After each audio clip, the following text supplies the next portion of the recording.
Les rotations vers l'intérieur reprennent timidement ce matin. L'avion de Chalère a effectué son premier vol à direction Maripasoula, puis Saül. Peu de passagers à bord. Le président de la CTG qui en a profité pour faire le point avec les maires des communes. Le reportage de Myriam Poney.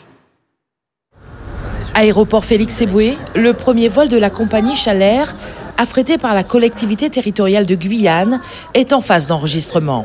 Dans la file d'attente, ils ne sont que 3 passagers pour un avion qui peut en accueillir 19. Qu'importe, c'est le soulagement pour ce médecin en poste à Maripasoula depuis 30 ans. Pouvoir regagner son lieu de travail après tous ces jours d'attente, évidemment, c'est un soulagement. Je pense autant pour mes patients que pour moi-même. Maintenant, espérons qu'il va y avoir une pérennité de ce service parce qu'on ne peut pas faire des coups ponctuels comme ça. En sachant que la continuité territoriale est quelque chose de très précieux, autant pour la population que pour les professionnels que nous sommes. Sur le plan de vol, Maripasoula puis Saül, un pont aérien pour relier les communes, initialement destiné aux personnes justifiant d'un motif d'urgence de se déplacer. Mais visiblement, ces termes manquaient de précision. Peu de personnes ont osé s'inscrire sur ces listes. Le président de la collectivité, Gabriel Serville en personne, prend donc son bâton de pèlerin pour rencontrer les maires des communes. À Maripasoula, le maire, Serge Anelli, explique ses difficultés à établir ces listes de personnes prioritaires. Il va falloir aussi prendre en compte les spécificités parce que, par exemple, quelqu'un qui doit prendre l'avion pour partir en métropole dans 2 ou 3 jours parce que son billet a été acheté ou qu'il est sur place. Comment il va faire? Donc il souffre que ces personnes-là puissent être intégrées sur la liste. Donc voilà, il est ouvert, le président l'a dit, il est très, très ouvert pour que tout le monde puisse y trouver son compte. Deuxième tronçon, Maripasoula-Saül. 4 passagers embarquent à Maripasoula. Saül, une commune enclavée qui, contrairement à d'autres, ne dispose pas de l'alternative du transport fluvial. Le premier adjoint au maire explique à Gabriel Serville les problématiques de la commune. Certaines denrées commencent à manquer. Le transport du fret est un vrai casse-tête. Je proposerais même qu'ils fassent plutôt, au lieu de faire une tournante avec l'avion, de faire un vol sec. Comme ça, en compensation, parce qu'il n'y aura jamais 19 personnes qui vont partir de Saül. En compensation, on met des kilos en plus. Un faux départ qui aura au moins servi à la collectivité territoriale de rencontrer les maires et les habitants. Au-delà des personnes qui ont le caractère prioritaire, on va s'organiser pour que les personnes qui veulent voyager et qui ne sont pas prioritaires puissent s'inscrire sur des listes d'attente, de sorte que si l'avion n'est pas rempli de personnes prioritaires, que ces autres personnes puissent embarquer. L'objectif que nous visons, c'est bien de faire en sorte qu'on arrive à rétablir une situation qui soit à peu près normale, conformément aux attentes de la grande majorité de la population. Une liste élargie des passagers éligibles au transfert prioritaire en est sortie. Les antennes de la CTG seront en charge de l'établir. Lui veut faire voler dans le ciel guyanais les avions de Fly Guyane. Franck Louison reste optimiste sur ce projet rejeté par le tribunal de commerce de Pointe-à-Pitre dans un entretien. Il revient sur son offre. Jennifer Baratini et Thierry Viviès. Louison, porteur de l'offre Guyane Fly, ne comprend toujours pas la décision du tribunal de commerce de Pointe-à-Pitre. Alors que sa proposition initiale évoque un montant de 4,5 millions, il reste un chiffre incompris, 2 340 000 euros. Alors monsieur Louison, selon les documents que vous nous avez transmis, la proposition du tribunal fait état d'une offre à un peu plus de 2 millions, c'était le cas ? Eh bien, écoutez, j'ai aussi bien sûr reçu ce rapport que j'ai sous les yeux. Jusqu'à maintenant, nous, on continue à s'interroger parce que ce chiffre plus exactement de 2 385 000, on ne sait pas d'où ça sort parce qu'à aucun moment notre dossier prévoit cette somme. Donc aujourd'hui, le rejet du tribunal de commerce est basé sur un mauvais chiffre selon vous ?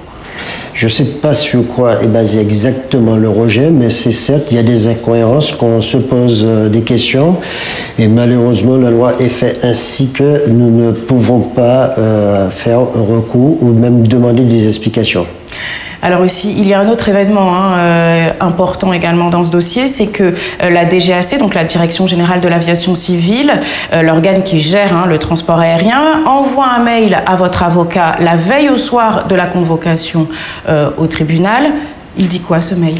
Effectivement, le mail que nous avons reçu, le veille au soir, la DGAC nous demande 1 million supplémentaire. À la base, il faut savoir, nous, on avait prévu 4,5 millions et demander 1 million supplémentaire aussi brutalement. Moi, personnellement, j'étais déjà en Guadeloupe, y compris mon avocat. Il a fallu répondre le plus rapidement possible.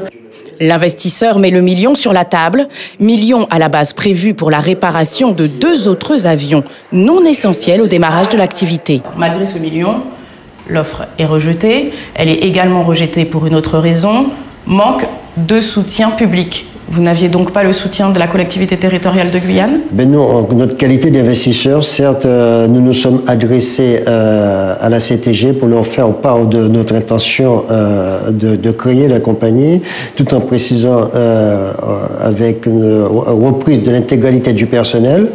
La CTG nous a toujours bien reçus. On n'a pas d'observation apportée à ce propos, mais toujours est-il, la CTG, sur le plan juridique, ne pouvait pas nous porter plus que ça, parce que quand même il s'agit délégation service public qui est quand même marché public. La CTG vous soutenait? La CTG nous a soutenus très probablement comme a soutenu d'autres candidats. Ils sont dans leur rôle. Vous en êtes où aujourd'hui? Nous sommes en phase de réflexion avec nos différents partenaires investisseurs.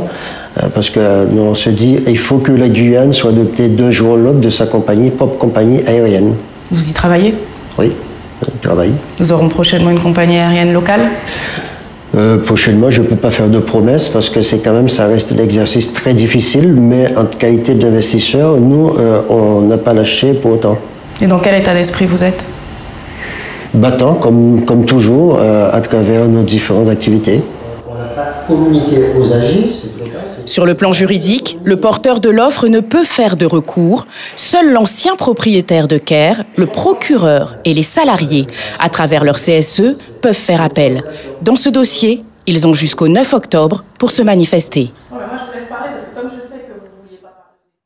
Aujourd'hui, ce serait près de 30 000 personnes impactées dans leur quotidien par toutes ces turbulences. Marie-Claude Thébia s'intéresse notamment à l'organisation des évacuations sanitaires. Un article à lire sur notre site web. Et juste après ce journal, on ouvre le débat sur ce dossier sensible de la desserte aérienne. Autour de la table, Gabriel Serville, président de la CTG, Rodolphe Alexandre, conseiller territorial de l'opposition, Jean-Pierre Delevis, délégué syndicat UTG à Air Guyane, et Véronique Guimy du collectif Apache, face à l'actu présentée par Dixie Xavier. Cette précision maintenant, suite au reportage consacré hier au transport aérien privé. HDF et Hélicogip, les 2 sociétés d'hélicoptères opérant en Guyane, disposent bien d'un CTA, certificat de transport aérien. Elles sont donc habilitées à effectuer du transport aérien public. Voilà pour la précision. C'est un véritable havre de paix pour ces